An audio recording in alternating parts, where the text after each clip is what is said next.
Key point 1. Are you out of your mind? What is more vague and confusing than the word awareness? What does it mean?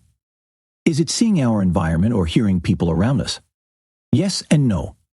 Awareness has a much deeper sense. Its major aspect is that true vision comes from within. However, the problem arises when we try to stay present.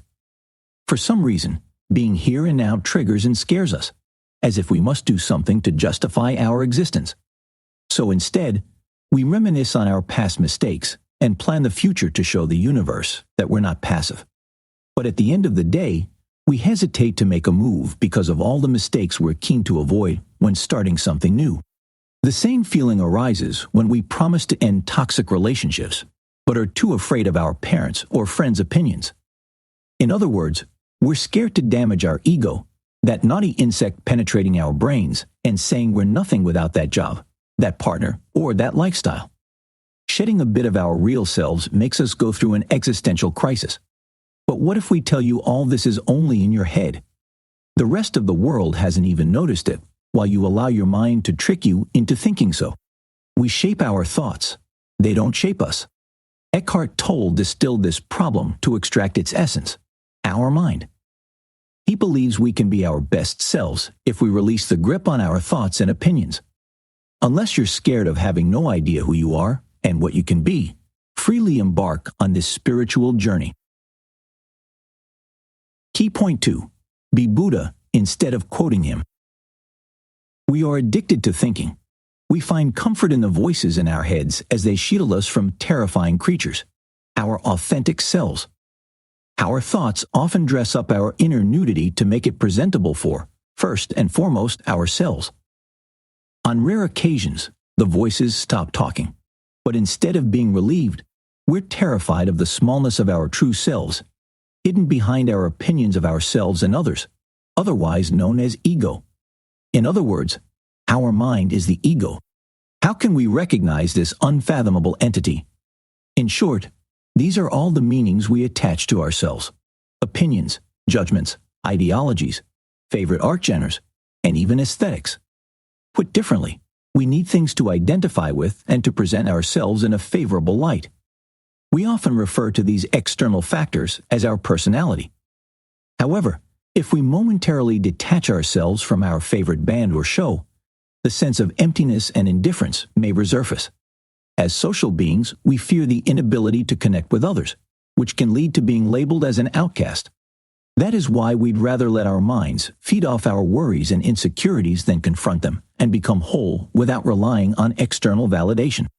Speaking of worries and insecurities, our emotions can also stab us in the back. What is emotion if not a spillover of our thoughts? Sometimes the feelings grow so intense we lose the sense of consciousness and let them defeat us. What follows is anger, irritation, confusion, or panic. Literally any emotion on the negative spectrum. No idea is entirely correct, and no opinion is exhaustive.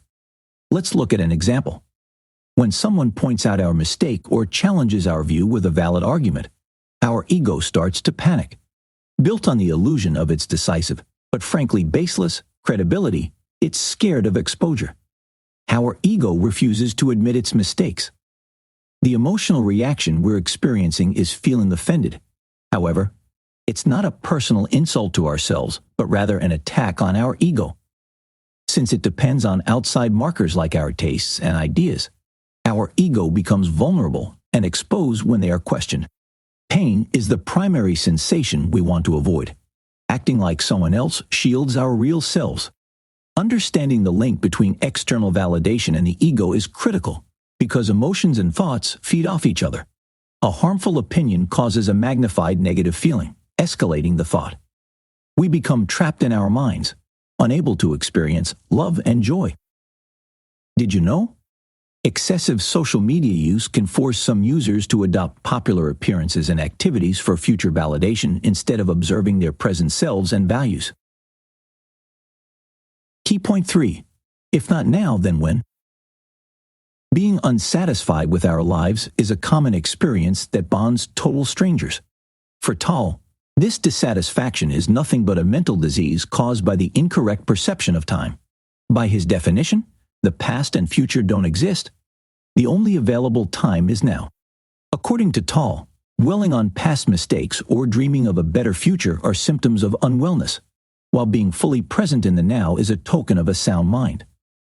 The past fuels our current identity with memories and regrets, while the future hints at salvation and hope. However, while we twitch between those two realms, we miss the only real one, the present. Another symptom of chronic lack of presence is our attachment to problems. Internally, we crave issues because they make up our identity, just like other labels we attach to ourselves. Although it may seem far-fetched, our conventional perception of time gives rise to problems. Every problem originates in the past, but thinking about its subject creates an illusion of it being present. Moreover, when we focus on its solution or a future without it, we refuse to face reality and solve the issue. But the truth is, there's no problem now, here in the present moment. When an emergency occurs, our mind has no time to think and simply acts. Past and future are mere projections of our minds that scare us. Yet they're powerful enough to subvert us into deep unconsciousness. Time and mind are interchangeable. The mind can't dwell without time, and time doesn't exist without the mind. Usually, most people live in a state of ordinary unconsciousness that encompasses our thinking process, emotions, responses, and desires. In other words, it is the byproduct of connecting with the outside world. However, we can sink into a mental blackout when an external judgment or another ego-threatening situation happens. Alcohol, drugs, sex, and even work come to the rescue, but are rarely successful. When we detach from the present, we also trip over psychological time. Unlike regular or clock time, the former ticks due to mental unease. A good example is dwelling on past mistakes instead of detaching and learning from them. Obsessing over goals and plans is another example. By doing that, we justify our means now and stop enjoying the process of achieving. Psychological time is to blame for existing issues. Instead of being in the moment and saving mental space for problem solving, we delve into past mistakes and worry about making them worse. However, if we awaken through challenges and become better, we can start gaining full consciousness. Key point 4. Find the way to your true self. If the past and future don't exist, the only realm left is the present, yet we are surprisingly uncomfortable in it. It is true. Awareness can project physical and mental discomfort at first. So how do we recognize the feeling of being present? Close your eyes and ask yourself, what will my next thought be? Watch your mind go still and silent the second you register the presence of thoughts at all. This quiet is you being present.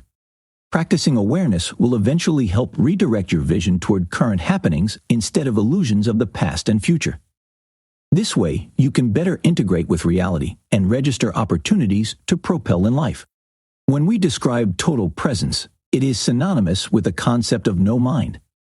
The mind is our disguise. Thanks to it, we have opinions and problems to identify with. However, the mind can also flood us with worries and fears, tying us to the past or future. It leads to us suffering in the present. We can't move forward, bamboozled by our mentality.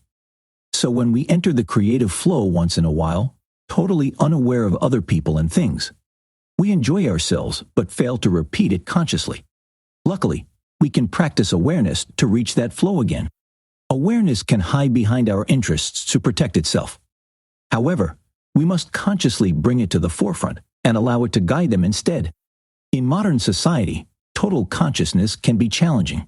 The collective ego imposes its opinions and lifestyles on us. For instance, we agree with the team's views to blend in. People with big egos, like celebrities, often attract us with their power. We want to be the same, even though it may damage our self-awareness. Egos are drawn to bigger egos. Darkness cannot recognize light. Eckhart Tolle. To prevent such casualties, you can learn the following techniques. First, relax and close your eyes. Take note of your thoughts. What are they about? Don't participate. Just observe and allow your thoughts to flow. Second, accept your ego's fear of annihilation and watch your reaction. Once again, just observe the stream. And third, train your consciousness by inverting your attention to your body. Focus on your hands, feet, or chest How do your abdomen and head feel? Do you feel the energy flowing inside?